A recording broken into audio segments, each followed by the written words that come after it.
সত্যি কথা বলতে ওয়াইটিতে এই মুহূর্তে যে একটা পরিস্থিতি চলছে, মানে কার লাইভ দেখব, কার ভিডিও দেখব, বিশেষত যারা গোপন সূত্রের খবর, ভেতরকার খবর, তাদের ভিডিওগুলো দেখতে দেখতেই না একের পর এক এমন এমন তথ্য উঠে আসছে, সত্যিই জানলে অবাক হচ্ছে। কারা নিজেকে শিক্ষিত বলে, কারা নিজেকে স্ট্যান্ডার্ড ফ্যামিলি থেকে বিলং করা বলে, তারা কি না সোশ্যাল মিডিয়ায় পাতানো কিছু বন্ধু বান্ধবদের মধ্যে নিজের হাজব্যান্ড সম্পর্কে আলোচনা করে, নিজের ননদ সম্পর্কে আলোচনা করে, বাথরুম কাণ্ড আলোচনা করে। মানে কতটা নিচু মানসিকতার হলে এই ধরনের বিষয়গুলো করা যায়। তারা কি না এই সোশ্যাল মিডিয়ায় কন্ট্রোভার্সি ক্রিয়েটারদেরকে টুঁটি টিপে ধরবে, তাদের এত ক্ষমতা। আচ্ছা, এই ক্ষমতা তারা পেলো কোথা থেকে? মানে তাদের কাছে এমন কি আছে যে কন্ট্রোভার্সি ক্রিয়েটারদের প্রত্যেকের নাকি টুঁটি টিপে ধরতে পারে? আর এখানেও যেই সমস্ত কন্ট্রোভার্সি ক্রিয়েটাররা এইভাবে পার্সোনালি যোগাযোগ রেখে ভিডিও করে, তাদের যে এরকম একটা অবস্থা কোনো না কোনো একটা দিন হতে পারে, এটা কিন্তু কম বেশি কন্ট্রোভার্সি ক্রিয়েটার আদার্স যারা যোগাযোগ রাখা পছন্দ করে না, তারা কিন্তু প্রত্যেকেই বুঝতে পারে। তোমরা দেখবে এই সোশ্যাল মিডিয়া এমন একটা জায়গা, মানুষ কিন্তু সেখানেই ভিড় জমায় যেখানে ইন্টারেস্টিং মশলা মাখানো খবরগুলো পাবে। আর আমরা সেগুলো জানার পর যখন নিজস্ব বিবেক বুদ্ধি দিয়ে বিশ্লেষণ করে তোমাদের সামনে তুলে ধরি, সেইগুলোতে কিন্তু ভিউজের পরিমাণটা অনেকটা কম হয়। এই দেখো না, আমার মতো অনেকেই আছে যারা কখনো কারোর সাথে যোগসূত্র রাখে না, অনলি ফর ভিডিও দেখে এবং ভিউয়ার্সদের কিছু গোপন সূত্রের কথা যদি কমেন্টসের মাধ্যমে উঠে আসে, সেইগুলো নিয়েই কিন্তু নিজস্ব বক্তব্য রাখি। কিন্তু এই যে কিছু ক্রিয়েটার, কিছু ভিউয়ার্স আছে, মানে ওই বলে না যে চোরের মায়ের বড় গলা। এখন তো এমন কিছু ক্রিয়েটার সম্পর্কে এমন কিছু বিষয়ে জানতে পারছি যে তারা নাকি সমস্ত কিছুই জানতো, তারা নাকি সমস্ত কিছুই এরকম একটা কিছু ঘটতে পারে সমস্ত কিছুই নাকি আগে থেকে বুঝতে পেরেছিল। না না না, এই যে সুকে এই মুহূর্তে লাত মেরে বের করে দেওয়া হয়েছে দুই দিদির মন থেকে বলো, প্রাণ থেকে বলো, গ্রুপ থেকে বলো, ম্যান্ডির জীবন থেকে বলো, এটা হবে, এটা কিন্তু আমরা প্রত্যেকেই বুঝতে পেরেছিলাম। কিন্তু ভিতরকার যে এত ঘটনা, মানে কোন কন্ট্রোভার্সি ক্রিয়েটারের টুটি নাকি অনলি ফর দুজন ভিউয়ার্স টিপে ধরতে পারে। আচ্ছা, তারা কারা? তারা যে এই সোশ্যাল মিডিয়ায় এসে এতটা পরিচিতি পেয়েছে বা তারা তাদের বক্তব্যগুলো এমন করে তুলে ধরছে, বিশেষত তারা তাদের ভাব ভঙ্গির দ্বারা মানুষকে যা যা বোঝাতে চাইছে সেটাই মানুষকে বুঝতে হবে। কেন আমরা কন্ট্রোভার্সি ক্রিয়েটাররা কি বুঝতে পারি না নিজেরা কোনটা ঠিক কোনটা ভুল? তাই তাদের কথা অনুযায়ী আমাদেরকে চলতে হবে। হ্যাঁ, কিছু কন্ট্রোভার্সি ক্রিয়েটার আবার কিন্তু এরকম আছে যে ওই ভিউয়ার্সটার সাথে গোপন সূত্রে আমাকে খবর রাখতে হবে। কারণ গোল্ডি দিদি নাম তো তোমরা প্রত্যেকেই শুনেছো, তার মানে সোনা গহনা আদান প্রদান, বা মেক্সিকো, মানে দারুণ একটা স্ট্যান্ডার্ড বিষয়। তার মানে তাদের সাথে একটা সম্পর্ক তৈরি করে রাখতে পারলে ম্যান্ডির খুব কাছ অবধি যাওয়া যাবে, এবং ম্যান্ডির খুব কাছ অবধি যেতে পারলে অনেক গোপন সূত্রের খবর কিন্তু বের করতে পারা যাবে। আর ম্যান্ডি মানেই তো একের পর এক রহস্য, একের পর এক নোংরামো, একের পর এক ছোট লোকমি। এই যে এইগুলো দিনের পর দিন হতে থাকছে, তার ফলে কি হচ্ছে জানো তো, যারা ভিউয়ার্স তারা কিন্তু কোথাও না কোথাও তিতবিরক্ত হয়ে যাচ্ছে। কারণ তারা ভিডিওর মধ্যে এতটাই নোংরামি দেখছে, বা তারা যাদেরকে এত দিন বিশ্বাস করে এসেছে যে না এই ক্রিয়েটারটা কখনো এমন কাজ করতে পারে না, আজকে যখন তারা দেখতে পাচ্ছে যে এই ক্রিয়েটারটাকে নিয়ে যেটা ভেবেছিলাম তার থেকেও দ্বিগুণ মাত্রায় তার আজ আসল রূপটা দেখতে পাচ্ছি, তখন কিন্তু সেই ভিউয়ার্সগুলো তার দিক থেকে মুখ ফিরিয়ে নিচ্ছে। আর তার একটাই কারণ, এই যে গোপন সূত্রের খবর, মানে কন্টেন্ট টু কন্টেন্ট করব না, ভিডিওর মধ্যে ভিডিওটাকে 10 বার দেখে কোন জায়গায় ভুল কোন জায়গায় ঠিক আছে এগুলো বলবো না, শুধুমাত্র কিছু বলতে হবে, মানে চলো হ্যালো হাই করি, কিছু ইন্টারেস্টিং মশলা মাখানো খবর জেনে নিই, সেটা ভিডিওর আকারে সোশ্যাল মিডিয়ায় তুলে ধরি। এটা কি কন্ট্রোভার্সি ক্রিয়েটার বলা চলে? আমার তো মনে হয় একদমই নয়। কালকে অবশ্যই কিন্তু একটা লাইভ দেখেছি, যখন লাইভটা চলছিল তখনই কিন্তু আমি লাইভটা দেখেছি।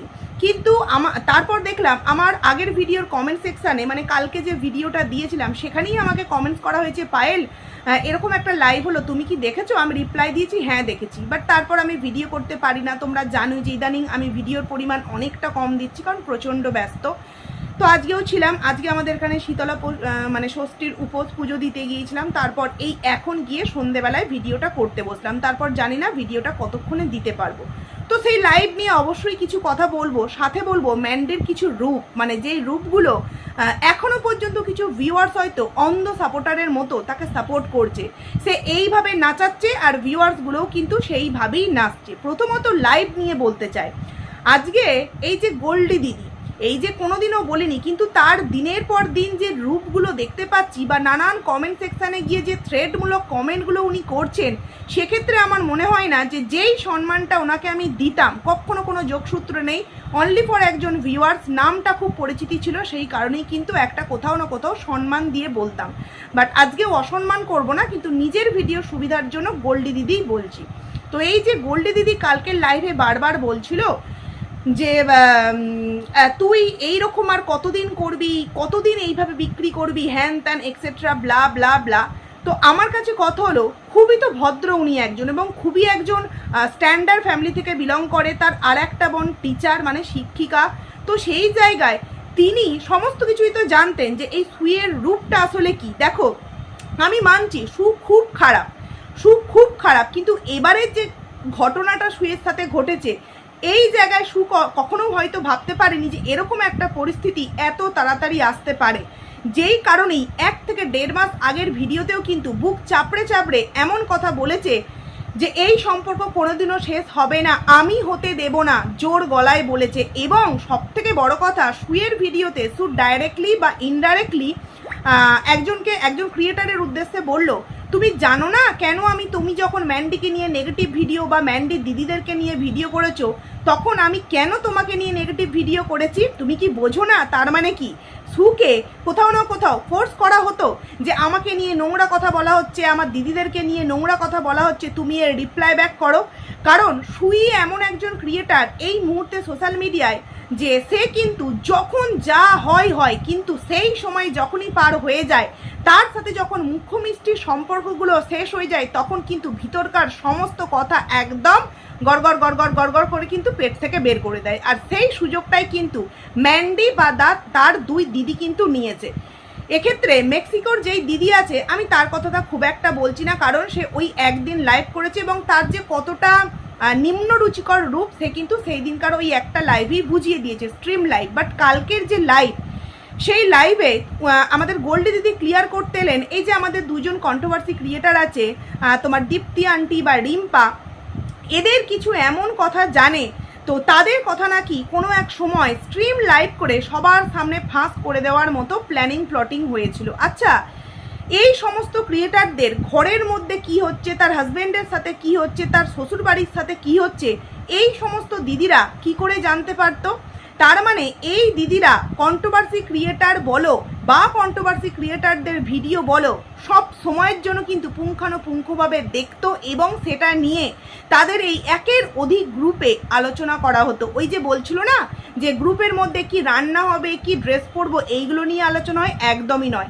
মানে শিক্ষিত ভদ্র কালচারে দিন রাত ক্যামেরা অফ করে পিএমপিসির আলোচনা করা হতো যে কতটা কার পেছনে বাঁশ দেওয়া যায় সোশ্যাল মিডিয়ার ক্রিয়েটার না হয়েও। দেখো, অনেকে আছে যে পেশায় কিন্তু নোংরা জায়গায় গিয়ে নোংরা কাজকর্ম করে, বুঝতেই পারছো কি বলছি, মানে এই যে শরীর নিয়ে যেই নোংরামোটা করে অনেকে, মানে অসহায় অবস্থায় পেশায়, আর অনেকে কিন্তু নেশাই করে, মানে অভাবে অনেকের কি বলবো চরিত্র নষ্ট করে, আবার অনেকে কিন্তু স্বভাবে করে। আর এরা কিন্তু স্বভাবে, চরিত্রের কথা বলছি না, স্বভাবে নিজেদের যে এই মুহূর্তে নিজেদেরকে নিয়ে কাদা ছোড়াছুড়ি বলো বা সোশ্যাল মিডিয়ায় তাদেরকে বিশাল এক একটা আখ্যায়িত করা হচ্ছে, তারা কিন্তু স্বভাবের জন্য এই দিনটা আজকে দেখছে। কারণ তাদের আর্থিক প্রয়োজন কিন্তু নেই, তারা সোশ্যাল মিডিয়ায় ভিডিও করে টাকা ইনকাম করবে এইরকম মন মানসিকতা কিন্তু নেই। যদিও বা তাদের মধ্যে একজন দিদির কিন্তু ইউটিউব আইডি আছে, তবুও কখনো ভিডিও দেওয়ার প্রয়োজন মনে করেনি। তবে হ্যাঁ, ম্যান্ডির কমিউনিটি পোস্টে কিন্তু সেই দিদির ভিডিওর আইডি, মানে সেই লিঙ্ক কিন্তু আমরা পেয়েছিলাম, কিন্তু ভিডিও তো দেয়নি। তার মানে তাদের পয়সা কড়ির প্রয়োজন নেই। বাট তারা পয়সা কড়ির যেহেতু প্রয়োজন নেই, দিন রাত কোন কন্ট্রোভার্সি ক্রিয়েটার কে কি বলছে এবং ম্যান্ডিকে নিয়ে কজন পুরাতন ভিডিও নিয়ে ভিডিও করছে, এইগুলো মানে পাসিং করার কি তাদের প্রয়োজন ছিল? বরঞ্চ আমার মনে হয় যদি ভদ্র কালচারে সত্যিই মানুষ হতো, বা যদি তারা সত্যিই ভদ্র হতো, তারা বলতো যে দেখ যেটা হয়ে গেছে, কন্ট্রোভার্সি ক্রিয়েটাররা তুই বললেও ভিডিও করবে আর না বললেও ভিডিও করবে। তুই যদি তাদেরকে স্ট্রাইক দিয়ে একটা আইডি উড়িয়েও দিস, তারা আবারও দ্বিতীয় আইডি দিয়ে তাদের রাগের যে বহিঃপ্রকাশ সেটা কিন্তু তোর আরও নোংরা কিছু বিষয় নিয়ে ভিডিও করবে। আর কন্ট্রোভার্সি ক্রিয়েটাররা এখন তো দেখেছো, না ট্যাগ করে, না নাম নেয়, না ছবি ইউজ করে, তাহলে এত ইজিলি কিন্তু নয় ভিডিওগুলোকে ইউটিউব থেকে ডিলিট করা বা তার আইডিটাতে স্ট্রাইক দেওয়া। তাহলে তুই এত কিছু করেও কিছুই করতে পারবি না, বরঞ্চ যে যেটা বলছে বলতে দে, তুই তোর মতো স্বামী সন্তান নিয়ে সুখে সংসার কর, এবং যে জিনিসটা ঘটে গিয়েছে, যেই মানুষটির জন্য তোর জীবনে এত কিছু হয়েছে, সেই মানুষটিকে কখনোই কিন্তু তোর জীবনে আর আনিস না। সে হোক তার কোনো বয়ফ্রেন্ড, সে হোক তার কোনো ওয়াইটি ক্রিয়েটার, সে হোক কোনো তার পার্সোনাল বন্ধু। বুঝতেই পারছো আশা করছি আমি কার কার কথা বলতে চাইছি। কিন্তু না, এখানে দিদিরা দায়িত্ব নিয়ে কন্ট্রোভার্সি ক্রিয়েটারদেরকে ফোর্সফুলি ভিডিও করাতো যে এ আমাকে নিয়ে এই বলছে বা ও ওকে নিয়ে তাই বলছে, চলো তুমি তার বিপরীতে গিয়ে নোংরা থেকে নোংরা লেভেলে গিয়ে কিন্তু ভিডিও করো, যেটা সুয়ের কথায় কিন্তু পুরোপুরি স্পষ্ট। আজকে এই যে গোল্ডি দিদি বলছে যে তুই এই সমস্ত কিছু এবার বন্ধ কর, কেন বললে কেন ও বন্ধ করবে? কারণ ও একজন কন্ট্রোভার্সি ক্রিয়েটার। ঠিক যেমন এরা চেয়েছিল মারুকে নিয়ে সু কোনোরকম কোনো ভিডিও যাতে না দেয়। আমার কাছে কথা হলো যে হ্যাঁ, এটা যে যার পার্সোনাল বিষয় যে আমি কাকে নিয়ে ভিডিও করব কি করব না, কিন্তু সু তো কোন লেভেলের খিলাড়ি তোমরা প্রত্যেকেই জানো। আমিও কিন্তু মারুকে নিয়ে একসময় ভিডিও করতাম, বাট ও জবে থেকে প্রেগনেন্ট, ওকে নিয়ে কিন্তু ভিডিও করা বন্ধ করে দিয়েছি। কারণ কোথাও না কোথাও একটুও যদি ওর কষ্ট হয় এবং তাতে যদি কোনো প্রবলেমে পড়ে, আমিও তো একজন মা, খুবই খারাপ লাগবে। সেই কারণে কিন্তু ওকে নিয়ে ভিডিও করা বন্ধই করে দিয়েছি। কিন্তু এক্ষেত্রে সু কিন্তু প্রতিনিয়ত ভিডিও করতো। এইবার তার দিদিরা যদি বারণ করেও যদি সে না শোনে, তার উপর এমন কি ছুরি ঘোরানো যায় যে সে তার দিদিদের কথা শুনবে? এটা তো কোনো গ্যারান্টি নেই যে দিদি সম্পর্ক হয়েছে মানেই সমস্ত কথা শুনতে হবে। কিন্তু তারা চেয়েছিল যে তারা যেমন তার বোনকে এইভাবে নাচাচ্ছে, ম্যান্ডি নাচায় ম্যান্ডির পরিবারকে, আর দুই দিদি নাচাচ্ছে বোনকে, নচেত লাইভে কাকে তুলবে কি তুলবে না সেই পারমিশন কখনো এই লাইভ চলাকালীন দিদির কাছ থেকে পারমিশন নেয়? তার আইডি সে নিজে বলবে যে দাঁড়া ওকেও তুলি, কারণ তুই যেটা বলছিস তার পরিপ্রেক্ষিতে ভিউয়ার্সরা শুনতে চাইছে অপরপক্ষের মানুষের জবাবটা ঠিক কী হয়। কিন্তু না, এক্ষেত্রে তারা মাতব্বরি মেরে দুজন যা খুশি বলে গেল। ম্যান্ডি তো লাইভটাকে রেখে চলেই গেল, আর পরবর্তীতে আমরা কি দেখতে পেলাম, সু একটা লাইভ করলো এবং সেই লাইভে কিন্তু অজস্র এমন কথা উঠে এসছে যেটা কখনোই কিন্তু সোশ্যাল মিডিয়ায় আনাটা উচিত হয়নি। এটা আমি বলবো সুয়ের জন্য। কারণ সেই গ্রুপে থাকাকালীন এই গোল্ডি দিদি বলো, মেক্সিকোর দিদি বলো, এরা তো কেউ সোশ্যাল মিডিয়ার ক্রিয়েটার নয়। তাহলে এরা এদের পার্সোনাল সাংসারিক বিষয়ে কি আলাপচারিতা করেছে, কার হাজবেন্ড কতটা খারাপ, কে কার হাজবেন্ডের থেকে কতটা অত্যাচারিত, কার ননদের সাথে ঠিক কতটা সম্পর্ক খারাপ, কার বাথরুমে কি কাণ্ড ঘটেছে, এগুলো আমার মনে হয় না কোনো লাইভ চলাকালীন অবস্থায় বলাটা উচিত। কারণ তারা কিন্তু ক্রিয়েটার নয়। আর তাদের তরফ থেকে এখনো পর্যন্ত আমরা কিন্তু সু সম্পর্কে দু একটা হুঁশিয়ারি শুনেছি, কি যে সুয়ের হাজবেন্ড খুব ভালো মানুষ, ওকে যেন না ঠকানো হয়। যদিও বা সুও একটা ইঙ্গিত দিয়ে দিয়েছে যে চাকরিটা আমি পেয়ে গেছি বেলা শুনছো, সেই পরিপ্রেক্ষিতেই হয়তো একটা কথা বলেছে। এইবার সু গোল্ডি দিদির একটা কথা কমেন্টসের মাধ্যমে আমি দেখেছি, তারপর আবার লাইভেও বললো যে এই যে বলছে না সু যে আমাকে প্রথম থেকে কে পোক করতে আরম্ভ করলো, আমাকে প্রথম থেকে কে উস্কানিমূলক কথাবার্তা বলতে আরম্ভ করলো, তোর বোন, তখন তুই বারণ করিসনি। যদিও বা গোল্ডি দিদির কথা হচ্ছে সুয়ের যে প্রথম ভিডিওর টাইটেল এবং থাম্বনেলের লেখা সেটা নাকি প্রথম দিন অন্যরকম ছিল, যেটা এখন কিন্তু এই মুহূর্তে চেঞ্জ করে দেওয়া হয়েছে। জানি না আবারও আগের টাইটেল থাম্বনেলটা দেওয়া হয়েছে কিনা এই মুহূর্তে। এটা কিন্তু এই কমেন্টসের মাধ্যমেই দেখেছি যে টাইটেল থাম্বনেলে এমন কিছু ছিল যেটা সম্পূর্ণভাবে কিন্তু দিদি এবং ম্যান্ডিদেরকে নাকি পিঞ্চ মারা হয়েছে। দেখো, কন্ট্রোভার্সি ক্রিয়েটাররা টাইটেল থাম্বনেল এমন দেবে যাতে করে কিন্তু ভিউয়ার্সরা খুব ইজিলি সেই ভিডিওটার মধ্যে আসে এবং ভিডিওটাকে দেখে। এবার কার টাইটেল থাম্বনেলে কি আছে এটা নিয়ে যদি গোল্ডি দিদির এত প্রবলেম হয়, তাহলে তার বোন কি করছিল দুদিন আগে? তার বোন কি করছিল? ভিডিওর মধ্যে মধ্যে প্রতি জায়গায় মন্দিরের ঘন্টা যে যার মতো বাজিয়ে দেয়, মনে হচ্ছে যেন কোথায় একটা পোড়া পোড়া গন্ধ পাচ্ছি। তারপর এই ভিডিওর মধ্যে কাল সাপ হ্যান ত্যান এক্সেট্রা ব্লা, এগুলো দেখতে পাইনি। হ্যাঁ, এই প্রশ্ন করাতে তার দিদি আবার অ্যান্সার দিয়েছে, জানিসই তো যে কতটা মাথা গরম হয়ে গেলে কী ও করে ফেলে, মানে মাথা গরম হয়ে গেলে প্রেম করে ফেলছে, প্রেম করার পর আবার সোশ্যাল মিডিয়ায় এসে এটা করতে করতে লাইভ করে ফেলছে, সিঁদুর তুমি কার সেই নিয়েও ভিডিও হয়ে যাচ্ছে, পরবর্তীতে আবারও সেই সমস্ত কন্ট্রোভার্সি ক্রিয়েটারদেরকে স্ট্রাইক দেওয়া হচ্ছে, আবারও কোনো একজন কন্টেন্ট ক্রিয়েটারকে থামাবার জন্য তার নামে মিথ্যে মিথ্যে কেস দেওয়া হচ্ছে। সে রাগের মাথায় সে বাচ্চা বুদ্ধিতে যা খুশি তাই করে ফেলতে পারে, অথচ ক্রিয়েটাররা সত্যি কথা বললেই কিন্তু গায়ে বড় বড় ফোসকা পড়ে যায়। তবে এখন এই মুহূর্তে জানতে পারছি যে ওয়াইটিতে নাকি আর একজন কন্ট্রোভার্সি ক্রিয়েটার নতুন করে এসেছে, মানে তিনি ছিলেন কে, আশা করছি তোমরা বুঝতেই পারছো, আমাদের মানে আন্টি, গীতা আন্টি, তাকে নাকি নামানো হয়েছে কন্ট্রোভার্সি ম্যান্ডি বা তার দিদিদের হয়ে ভিডিও করার জন্য। যদিও বা এটা অনেকের ভিডিওতে শুনলাম, তাই বললাম, পার্সোনালি আমার তাই মনে হয়নি, কারণ আমার মনে হয় কোন কন্ট্রোভার্সি ক্রিয়েটার কখন কাকে নিয়ে কি ভিডিও করবে এটা সম্পূর্ণ তার পার্সোনালি বিষয়। তবে হ্যাঁ, এটা তো আমরা প্রত্যেকেই জানি যে ম্যান্ডির সাথে কিন্তু ওই আন্টির একটা ঘনিষ্ঠ সম্পর্ক আছে, কিন্তু তার মানে এই নয় যে তাকে ভিডিও করতে মানেই সে ভিডিও করতে বসে পড়বে। এবার চলে আসি, তোমরা একটা জিনিস একটুখানি ভেবে দেখো, আমরা আগের দিনের ভিডিওতেই দেখেছি যে ম্যান্ডির মেয়ের যে লটারি সংক্রান্ত কথাবার্তা, যে হ্যাঁ তুমি পাওনি তো কী হয়েছে, মানে ম্যান্ডি প্রতি মাসে একটা করে লটারি কাটতো, লটারিতে কিছু পড়েনি, ম্যান্ডির হাজব্যান্ডের পড়েছে তোমার একবার 8,000 টাকা, একবার 3,000 টাকা। তখন তার মেয়ে বলছে যে আমি কিন্তু কোটি টাকা পেয়ে দেখাবো।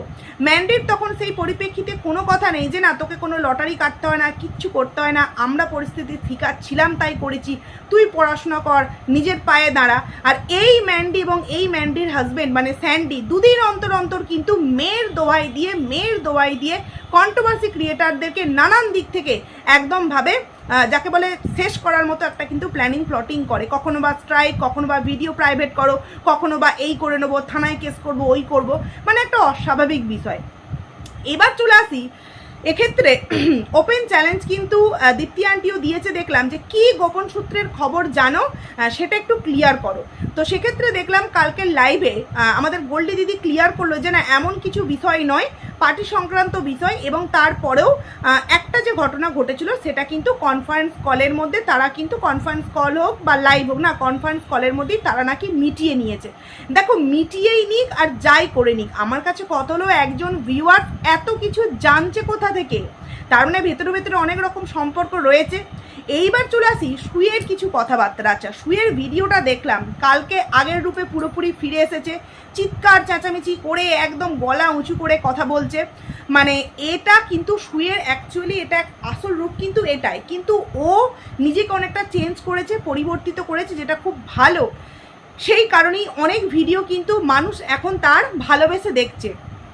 তো সে তার ভিডিওতে মানে আমাদের শিল্পীদিকে নিয়ে কয়েকটা কথা বললো। দেখো আমরা এখানে প্রত্যেকেই ক্রিয়েটার, আমরা একে অপরের অনেকটা বিপরীতে গিয়ে কথা বলি, বাট কেউ কখন কোনো রকম বিপদে পড়লে কিন্তু আমরা ঝাঁপিয়ে পড়ি। ঠিক যেমন সুকে আমি কিন্তু সেভাবে কখনো সাপোর্ট করিনি, বাট এই সময় কিন্তু আমি সুকে সাপোর্ট করেছি যে হ্যাঁ ওকে কিন্তু ব্যবহার করা হয়েছে, কি সুন্দরভাবে ব্যবহার করে ভিডিওগুলোকে প্রাইভেট বা বেশিরভাগ ভিডিও ডিলিট করিয়ে আবারও কিন্তু একবারে যাকে বলে ঝামা ঘষে মানে পিছনে তীর গেঁথে কিন্তু ওকে সাইড করে দিল। তো সুয়ের বক্তব্য অনুযায়ী শিল্পীদি নোংরাভাবে ভিডিও করে বা তার ভিডিওতে অনেক রকম অনেক উল্টোপাল্টা কথা আছে। তো কে বলছে কথাটা, কালকেই তার জলজান্ত প্রমাণ। সে কালকের ভিডিওটা কিভাবে করছিল, চিৎকার চেঁচামেচি করে উচ্চ স্তরে তুই তুকারি করে কিন্তু ভিডিও করছিল। দ্বিতীয়ত কিছুদিন আগেও দেখেছিলাম শিল্পীদি যখন তার হাজব্যান্ডের সাথে কিছু মনোমালিন্য হোক বা পারিবারিক কিছু প্রবলেম হোক, সে কিন্তু একটা আলাদা ঘর ভাড়া নিয়েছিল, তখন কিন্তু শিল্পীদিকে যা নয় তাই কিন্তু ভিডিও করেছিল এই সু। কিন্তু কিছুদিন পরেই দেখলাম সুও কিন্তু সেম রিপিটেডলি ঘটনা ঘটালো নিজের জীবনের সাথে। তাহলে তুমি যখন অপরকে নিয়ে সেম কথায় আঙুল তুলছো বা প্রশ্ন করছো, তাহলে তুমি সেই সেম জিনিসটা সোশ্যাল মিডিয়ায় ব্লগিংয়ের আকারে কি করে তুলে ধরতে পারছো? মানে এক্ষেত্রে তো বলতেই হয় যে তুমি কতটা নির্লজ্জ হলে সেই একই কাজ নিজের জীবনেও করতে পারছো। ও নিজের জীবনে একটা সত্যি পরিস্থিতির শিকার, আর অপরেরটা কন্টেন্ট, অপরেরটা নোংরামো, এটা কি করে হতে পারে, তাই না? এটা কি করে হতে পারে? এই যে কিছু কিছু জায়গায় শোনা যাচ্ছে যে কিছুদিন আগে পর্যন্ত দেবশ্রী আন্টি যে গিয়েছিল ম্যান্ডিদের বাড়ি বলো মেয়ের জন্মদিনে, মানে ম্যান্ডির মেয়ের জন্মদিনে, বা কিছুদিন আগে যে একটা বিশাল বড় ঘটনা ঘটছিল ভিডিও টু ভিডিও এবং নোংরা থেকে নোংরা কথা হচ্ছিল, তখন নাকি ডাইরেক্টলি বা ইনডাইরেক্টলি ফোর্স করানো হয় সুকে এই আন্টি সম্পর্কে ভিডিও করার জন্য। এতটাই কি বাচ্চা, মানে কেউ যদি বলে তুমি যাও, তুমি কোথাও গিয়ে একটা আগুন লাগিয়ে দাও, বা তুমি এই কাজটা করো, এই কাগজটা ছিঁড়ে দাও, তুমি নিজেকে শেষ করে দাও, সেটাই করবে? মানে নিজস্ব কোনো জ্ঞান বুদ্ধি বিচার বিবেচনা নেই। আসলে কি জানো তো, এ ভেবেছিল যে হ্যাঁ, যেই সম্পর্কটা পেয়েছি সেই সম্পর্ক ধরে আমি অনেক দিক থেকে লাভবান হব। একদিক হচ্ছে ম্যান্ডির বোন, অনেকটা বেশি ভিউয়ার্স, দ্বিতীয়ত একটা বড় জায়গা, এই অনুষ্ঠান বলো, জন্মদিন বলো, একসাথে ঘুরতে যাওয়া বলো, একসাথে কোনো অনুষ্ঠান অ্যাটেন্ড করা বলো, এক্ষেত্রে ব্লগিং আইডিটা খুব তাড়াতাড়ি বাড়বে। এবং সাথে তো থাকছি ছোট ছোট টিপস, যেমন বিজনেস ক্ষেত্রে টিপস, আদার্স অনেক জিনিস আছে যেগুলো টিপস ইজিলি ম্যান্ডির কাছ থেকে পেয়ে যাবে। কিন্তু সু বুঝতে পারিনি যে যেই বিষয়টাকে নিয়ে এত প্রবলেম মারুর সাথে হলো, সেই বিষয়টাকে নিয়ে এত জলঘোলা হয়ে যাবে এই সোশ্যাল মিডিয়ায়। সু খুব মানে ভেবেছিল যে হয়তো এতটাও গুরুত্ব দিয়ে এইবারের বিষয়টাকে দেখবে না, সেই জন্য সে বারবার বলে আমি কিন্তু নাইটির বিজনেসটা অফলাইনে করবো ভেবেছিলাম, অনলাইনে নয়। অফলাইনে তুমি যদি করবেই তাহলে অনলাইনে দেখাবার কি একদিনের জন্য প্রয়োজন ছিল? বা সেটা দিদিকে আগে থেকেও বললে হতো যে দেখ আমি কিন্তু একদিন অনলাইনে দেখাচ্ছি যাতে করে ভিউয়ার্সরা আমার দোকানে আসতে পারে, আমি কিন্তু এটা নিয়ে অনলাইন ভিডিও করব না। কিন্তু সেটাও বলেনি, কারণ কি এইরকমই একটা সুযোগ খুঁজছিল যে আমি যেন তেন প্রকারে কিন্তু মানিয়ে নেবো, কিন্তু মানাতে পারিনি। কারণ সুভাবে আমি প্রচণ্ড চালাক, কিন্তু হ্যাঁ, সু নিজে যতটা না চালাক তার থেকে 10 গুণ কিন্তু এই ম্যান্ডি চালাক। দেখো না কি সুন্দরভাবে আগুনটা চারিদিকে লাগিয়ে দিল, দিদিদের সাথে ক্রিয়েটার টু ক্রিয়েটারের মধ্যে একটা দ্বন্দ্ব লাগিয়ে দিল, অথচ নিজে সুন্দর সুন্দর ব্লগিং করছে এবং সেই ব্লগিংয়ের মধ্যে পিঞ্চ মারা টাইটেল থাম্বনেল দিচ্ছে। মানে বুঝতে পারছো কতটা গভীর জলের খিলাড়ি। আরও একটা বিষয় আমি ভেবে পাই না যে আমি একজন ক্রিয়েটার, আমি এমনভাবে কেন ভিডিও করব যাতে করে পরবর্তীতে সেই ভিডিওটা প্রাইভেট করতে হয়, ডিলিট করতে হয়। আমি নিজের মুখের ভাষা ঠিক রাখবো, কোথায় কি বলতে হবে সেটা জ্ঞান রাখবো, রেখে আমি ভিডিও করব। তাহলে তো আমার মনে হয় না, এত তো ক্রিয়েটার আছে, কই কাউকে তো এইভাবে ভিডিও টেক ডাউন করাতে হয় না, ভিডিও প্রাইভেট করাতে হয় না।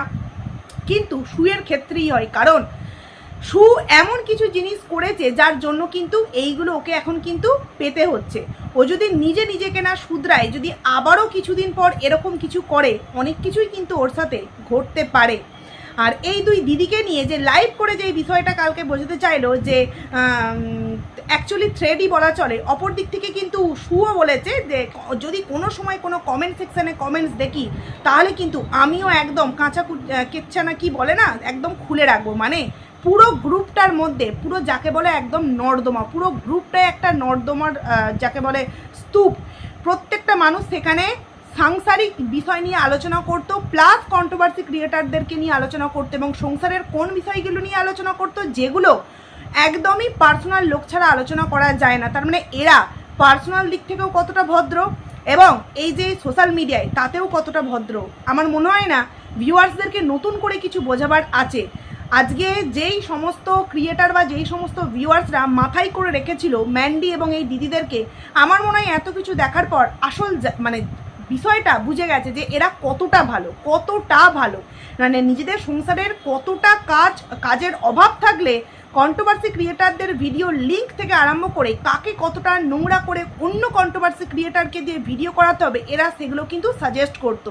একে দিয়ে এই ভিডিও করাবো, ওকে দিয়ে ওই ভিডিও করাবো, মানে খিলাড়ি তো খিলাড়ি, চারজনই পাক্কা খিলাড়ি কিন্তু। তো চলো বন্ধুরা, মানে ইউটিউবটা যাকে বলে একদম একটা ডাস্টবিন করে ফেলেছে কয়েকজন ক্রিয়েটার, কয়েকজন ব্লগার মিলে। এবং এই ক্রিয়েটার এবং এই ব্লগার, বিশেষত এই ব্লগারগুলোকে যদি ভিউয়ার্সরা সেইভাবে সাপোর্ট করা বন্ধ না করে, তাহলে কিন্তু এরা এদের যে নোংরামোর একটা যে চূড়ান্ত লেভেল, তারা কিন্তু বাড়াতেই থাকবে। কারণ তারা জানে নোংরামো করলে তবেই তো ভিউয়ার্স আর এই ভিউজ, আর ভিউজের লোভে কিন্তু এরা নোংরামোটাকে চালাতেই থাকবে। তাই তোমরা ভিউয়ার্সরা যদি সেই জায়গাটাকে ঠিক করতে পারো, আশা করছি ওয়াইটিটা অনেকটা কিন্তু পরিষ্কার হবে। তো যাই হোক, চলো এই ভিডিওটা এখানেই এন্ড করছি। খুব তাড়াতাড়ি আরও একটি ভিডিও নিয়ে আসবো, যে চারিদিকে শোনা যাচ্ছে মানে আমাদের একজন ক্রিয়েটারকে নাকি নতুন করে নামানো হয়েছে, সেই নিয়েও কিন্তু ভিডিও আনবো। তো চলো।